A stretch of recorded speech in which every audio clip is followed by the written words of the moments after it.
The Bible commands us in 1 Peter chapter 3 and verse 15 to be able to give a reasonable defense of our faith. This episode will prove that God created life on other worlds and will also answer objections that are commonly raised against this truth.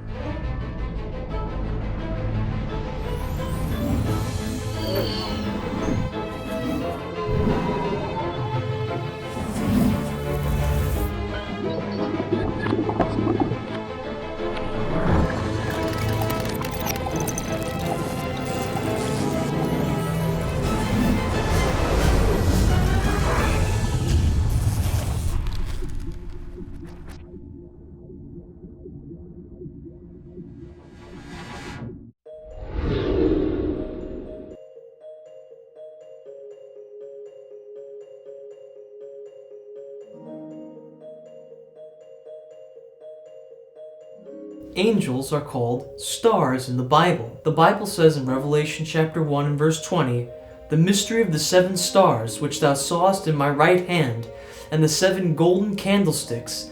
The 7 stars are the angels of the 7 churches, and the 7 candlesticks which thou sawest are the 7 churches."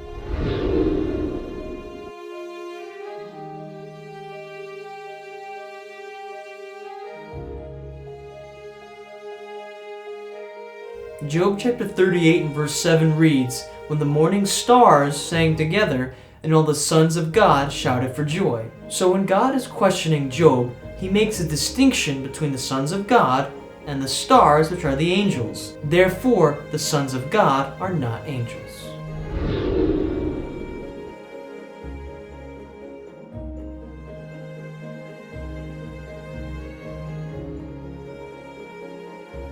The book of Job speaks about the sons of God meeting with the Lord in Job chapter 1 and verse 6, which says, "Now there was a day when the sons of God came to present themselves before the Lord, and Satan came also among them."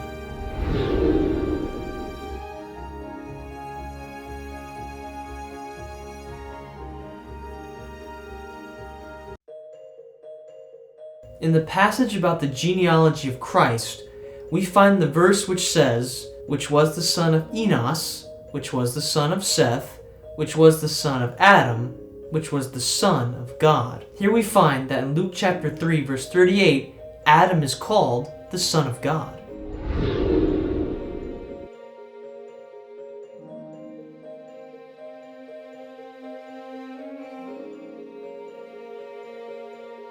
The Bible clearly indicates that God created other inhabited worlds. In Hebrews chapter 1 and verse 2, we read that God hath in these last days spoken unto us by his Son, whom he hath appointed heir of all things, by whom also he made the worlds. The same thought is found in Hebrews chapter 11 verse 3, which says, "Through faith we understand that the worlds were framed by the word of God, so that things which are not seen were made of things which do appear." Essentially, the other sons of God are the Adams of the other worlds.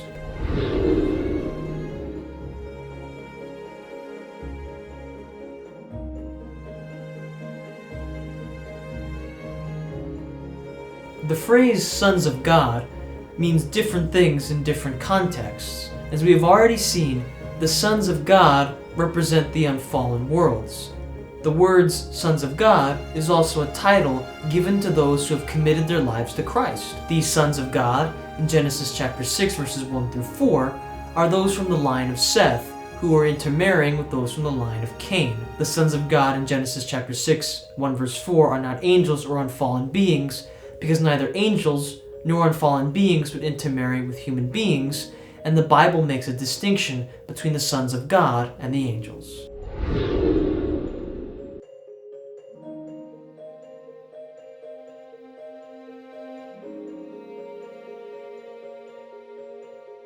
This claim assumes that the unfallen beings would somehow want to claim Earth as their own and would be permitted by God to do this. Additionally, this claim is illogical because it would also negate the existence of angels, whom man is also lower than.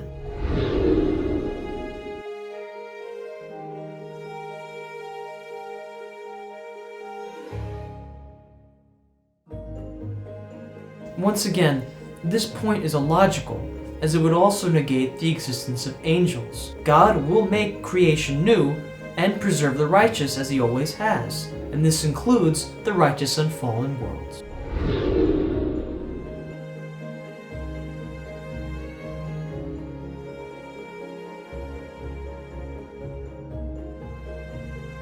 Just as there were angels that chose to remain loyal to Christ, there were also sons of God, or the other unfallen Adams, that decided to remain loyal to Christ. Only those that choose to commit sin are under the penalty of death.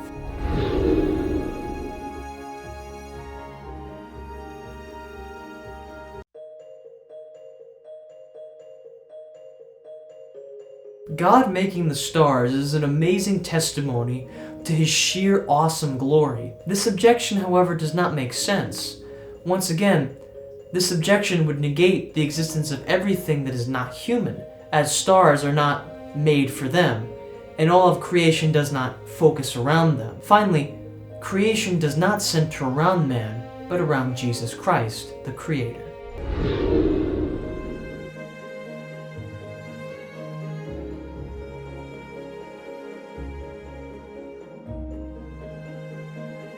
The earth will be made the capital of the new heavens and the new earth. And so, according to Revelation chapter 21 verses 1 through 2, someday, after the great controversy is ended, we will get to meet the unfallen beings.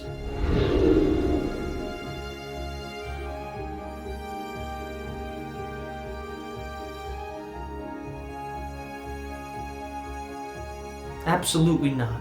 The unfallen beings, or the sons of God, are simply the atoms of the other worlds. I pray that you enjoyed this episode of Genesis Under a Microscope, and that you will subscribe to Christ Jesus Ministries YouTube channel. For more faith-building content, continue to watch the rest of the episodes in this series. Please see the description, where you'll also find a study guide on this video's topic. Take note of the fact that God has made the unfallen beings. He wants to restore you, and remember, the truth saves.